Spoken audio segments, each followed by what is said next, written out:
गहरे हरे भरे जंगल के बीचों बीच, जहाँ पेड़ धीरे धीरे आपस में बातें करते और नदी खुशी से बहती रहती थी, एक चालाक लोमड़ी रहती थी जिसका नाम फिजो था। फिजो अपनी शरारती मुस्कान, होशियारी और मजेदार चालों के लिए मशहूर थी। उसकी पड़ोसन टीकोसारस अपनी समझदारी, लंबी टांगों और शानदार चोंच के लिए जानी जाती थी, जो किसी भी धारा से सबसे रसदार मछली पकड़ने में माहिर थी। एक दिन फिजो की पूंछ उत्साह से हिलने लगी जब उसने अपनी अगली शरारत का प्लान बनाया। कई दिनों से मैंने किसी को बेवकूफ नहीं बनाया, वह बड़बड़ाई, इधर उधर टहलते हुए। फिर उसके दिमाग में अचानक एक आइडिया आया, जैसे बिजली चमकी हो। मैं टीको को डिनर पर बुलाती हूँ, उसे पता भी नहीं चलेगा कि क्या हो गया। अपनी चालाक मुस्कान के साथ फिजो टीको के घोंसले की तरफ दौड़ी और आवाज दी, ओह मेरी प्यारी दोस्त टीको, क्या कहती हो, आज रात मेरे साथ शाही डिनर करोगी? मैंने एक ऐसा शानदार पकवान तैयार किया है कि उसकी खुशबू हवा के साथ तुम्हारे घोंसले तक पहुंच जाएगी। टीको ने अपनी लंबी और सुंदर गर्दन को एक तरफ झुकाते हुए सुना। उसे फिजो की शरारतों के बारे में पता था, लेकिन गर्मा गर्म खाने के ख्याल से उसके पेट में गुड़गुड़ाहट होने लगी। मैं जाऊंगी, उसने सोचा। ऊंची आवाज में कहा, धन्यवाद फिजो, मुझे बेसब्री से इंतजार है कि तुमने क्या पकाया है।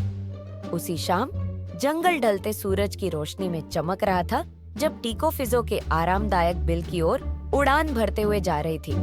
हवा में खाने की खुशबू किसी स्वादिष्ट वादे की तरह फैली हुई थी।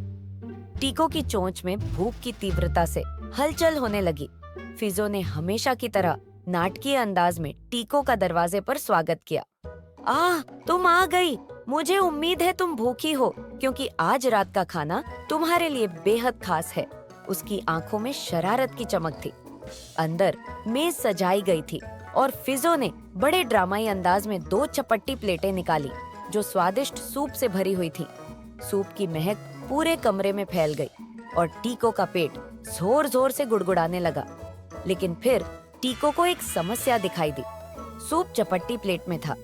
टीको ने अपनी लंबी चोंच से सूप पीने की कोशिश की, लेकिन वह केवल सतह को छू पाई।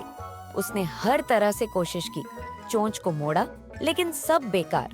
दूसरी तरफ फिजो अपने सूप को चटकारे लेकर पी रही थी, उसकी जीभ से हर आखिरी बूंद चाटते हुए। उसने अपने मुंह को पोंछा और हैरान होने का नाटक किया। ओह टीको, तुम क्यों नहीं खा रही हो? क्या तुम्हें अच्छा नहीं लगा? फिजो की आंखों में छिपी हुई हंसी चमक रही थी। टीको ने अपनी गर्दन सीधी की और शालीनता से मुस्कुराई। फिजो, क्या कमाल का खाना है, लेकिन शायद आज मेरी चोंच काम नहीं कर रही। तुम कल रात मेरे घर आओ, मैं तुम्हारे लिए कुछ खास पकाऊंगी। फिजो यह सोचते हुए कि उसकी चालाकी बेजोड़ है, तुरंत मान गई। बिल्कुल, मुझे इंतजार है कि तुम क्या पकाती हो, उसने हंसते हुए कहा, पहले से ही नई चालें सोचते हुए। अगली रात फिजो खुशी से टीको के घोंसले की ओर चल दी। वहां पहुंचकर उसने देखा कि ताजी पकाई हुई मछली के स्टू की शानदार खुशबू फैल रही थी और उसकी नाक में वह लजीज एहसास हो रहा था। वाह टीको, ये तो लाजवाब लग रहा है, फिजो ने कहा। लेकिन फिर जब टीको ने स्टू को लंबे और पतले जारों में डाला तो फिजो हैरान हो गई। टीको ने आराम से अपनी चोंच जार में डालकर स्वादिष्ट स्टू का आनंद लिया, जबकि फिजो की नाक जार में बिल्कुल फिट नहीं हो रही थी। टीको ने फिजो की तरफ देखा और मुस्कुराते हुए कहा, ओह फिजो, तुम क्यों नहीं खा रही हो? क्या तुम्हें अच्छा नहीं लगा? फिजो के कान झुक गए। टीको, तुमने मुझे शानदार तरीके से बेवकूफ बनाया।